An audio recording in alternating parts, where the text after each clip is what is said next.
And then there's two players that are head and shoulders above the rest. Yeah, the greatest game in NBA history is held by none other. How do you go about finding the greatest game in NBA history? Is it based off of jaw-dropping numbers that a player put up in a game? Or is it related to the importance of the game itself? Today we're going to find the greatest individual performance in NBA history using an adjusted formula that analyzes more than just the stat line that a player puts up. And the greatest game of all time shouldn't be a surprise. I know what some of you might be thinking. There's already a stat called game score that allows us to rank the greatest games in NBA history. And you're right, but it's not perfect. For those of you who aren't familiar, game score takes every statistic listed in a player's box score into account. Many great games are based off of how many points someone scored, while game score is judged on everything, from points, rebounds, and assists to turnovers and efficiency. Everything is taken into account, thrown into an overly complicated formula that spits out a score for an individual's game. A game score over 46 would rank as a top 100 performance in NBA history, while a score that ranges from 10 to 20 would be an average performance. But game score misses three important measurements. It doesn't measure the importance of the game, the strength of the opposing team, or if the player's team won or lost the game. And we're here to fix that. And I present to you the new and improved game score formula. As mentioned, it will take into account a player's game score in order to measure the stats, plus the strength of the opposing team, which will be measured by their regular season win total. So let's say a player had a great game against the 58-win Milwaukee Bucks this season, then 58 points would be added to their score, while also adding the importance of the game.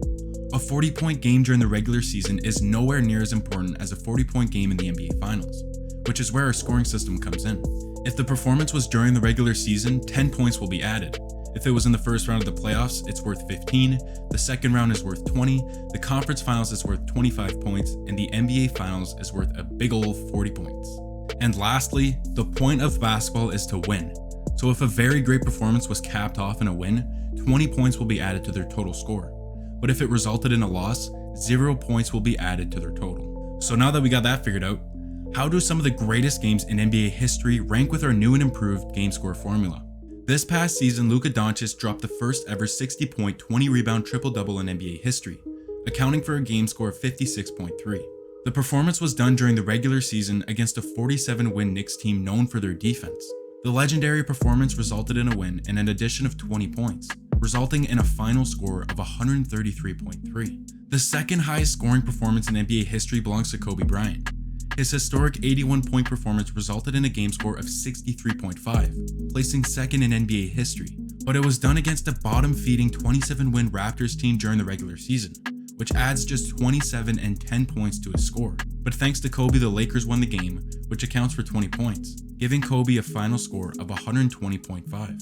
And that wasn't even his best score. In 2005, Kobe scored 62 points in just 3 quarters in a win during the regular season against a 60-win Dallas Mavericks team. An all-time performance against an incredibly solid team gives Kobe his highest score of 139.7. But how would the greatest regular season performance in NBA history according to game score place among this new formula? Michael Jordan's 69-point, 18-rebound game gives him the highest game score of all time at 64.6, and it was done during the regular season in a win against a 42-win Cleveland Cavaliers team, giving MJ a final score of 136.6, which surprisingly isn't even his best. In 1988, MJ scored 59 points in a regular season win against a 59-win Detroit Pistons team, which results in Jordan's highest regular season score of 138.7. And ranked just above this score, LeBron James's 51-point performance in Game 1 of the 2018 Finals. LeBron earned a game score of 41.3 against a juggernaut 58-win team in the Golden State Warriors in the Finals, which adds 40 points to his score. But thanks to J.R. Smith, the Cavs lost, which means that LeBron loses out on an extra 20 points that he could have got if his team won, resulting in a final score of 139.3. An above-average score can soar to an all-time new and improved game score total if the game was in the playoffs. An incredible game later in the playoffs adds more points, and later playoff rounds usually mean that the teams that are left have the best regular season records, which adds even more points to the score. Which is why if you created a graph, you would find most all-time regular season performances near the bottom, while the top is reserved for the greatest games in NBA history, which happen to take place during the most important time of the year, the playoffs. Oh, and would you look at that? I do have a graph. Near the bottom, you'll see Steph Curry's highest scoring game of his career that resulted in a score of 118.8. Other all-time great regular season performances by James Harden and Damian Lillard fill up the space during the early 2020s. As we continue to climb our way to the top, we can find familiar faces that dominated their respective eras, like Michael Jordan during the late 80s, early 90s, or Shaq during the 2000s, and LeBron during the 2010s. As we pass by the 150-point mark, you'll find Damian Lillard in 2016, who owns the greatest regular season game in NBA history. He dropped 51 points, 7 assists, and 6 steals against the 73-9 Golden State Warriors. The 50-point performance in a blowout win against the greatest regular season team of all time earns Dame the #1 ranked regular season new and improved game score of 150.9, placing himself alongside some of the greatest playoff performances in NBA history. Just 0.1 of a point higher than Lillard, you see Allen Iverson's historic Game 1 performance against the 2001 Lakers. The stunning upset against a team with the second greatest postseason record of all time at 15-1 netted AI a score of 151. To the right, Magic is joined by two of the greatest games in Michael Jordan's career. A 45-point championship clinching performance to earn his 6th championship and second three-peat, joined by his 1993 Game 4 dominance of the Phoenix Suns, scoring 55 points against a 62-win team, earning MJ a new and improved game score of 160.9, the highest of his career. And then there's two players that are head and shoulders above the rest. Yeah, the greatest game in NBA history is held by none other than LeBron James, who holds rank 1 and 2, with Kyrie Irving being a close third. The three greatest performances in NBA history happened just 72 hours apart in Games 5 and 6 of the 2016 NBA Finals. In Game 5, LeBron and Kyrie found themselves down 3-1 in the series at Oracle Arena against the 73-9 Golden State Warriors. History would have to take place if the Cavs wanted to force a Game 6. Let me tell you, history sure did take place. The first teammates to ever score 40 points each in the same finals game against the winningest regular season team in league history. Kyrie scored 41 points on 71% from the field, earning him the third best game ever played in NBA history with a score of 166.2. LeBron had 41 points, 16 rebounds, and 7 assists, giving him a new and improved game score of 172.2. Good enough for the second greatest performance in NBA history, which takes us to Game 6. Facing elimination once again, LeBron went nuclear. He dropped 41 points, 8 rebounds, 11 assists, 4 steals, and 3 blocks in a win to force a Game 7 where we all know what happens. Ranked as the greatest performance of all time with a new and improved game score of 175.5, LeBron is the owner of the greatest game ever played. With the performance happening over 7 years ago now, have there been any performances in the last 10 years that have come anywhere near the greatest game of all time? To no surprise, LeBron James and Jimmy Butler have dominated when it matters most, combining for 7 of the 10 greatest games of the last 10 years. The other 3 performances are filled out by Kevin Durant, Kawhi Leonard, and Giannis Antetokounmpo. Out of the 10 performances, only 2 games didn't take place in the NBA Finals, and they're both held by Jimmy Buckets.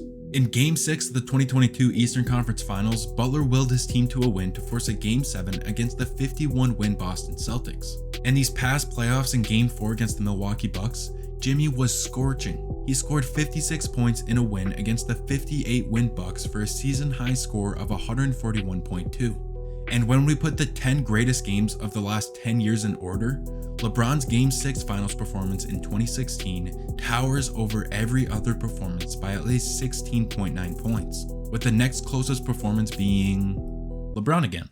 But how much of an impact does this new and improved game score formula really have?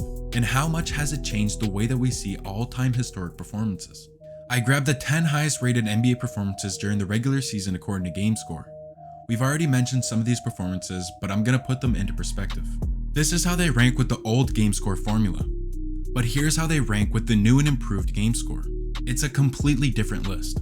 Michael Jordan's 59-point performance against the 54-win Detroit Pistons makes the biggest jump by 7 spots from 8th place to 1st. And the biggest drop-off surprisingly belongs to Kobe's 81-point game. It was obviously a great performance, but it was against a 27-win Raptors team, diminishing the second greatest scoring performance in NBA history down to the 7th greatest performance of all time.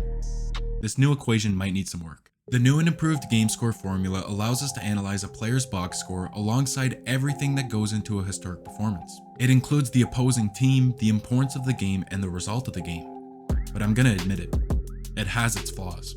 With all due respect, there's no way that Damian Lillard should hold the title of the greatest regular season game of all time, just because he happened to score 50 points against the team that went on to have the greatest regular season record of all time. But when analyzing the greatest performance of all time, it makes sense. Playing on the biggest stage against one of the greatest teams of all time, putting up one of the best performances in NBA Finals history, it's understandable that LeBron's game would be ranked number 1. But like I said, it has its flaws. So if you guys have any ideas that can make this new and improved game score formula even more accurate, let me know in the comments. And later down the road, I might update this video and these performances with a more accurate score. But until then, peace.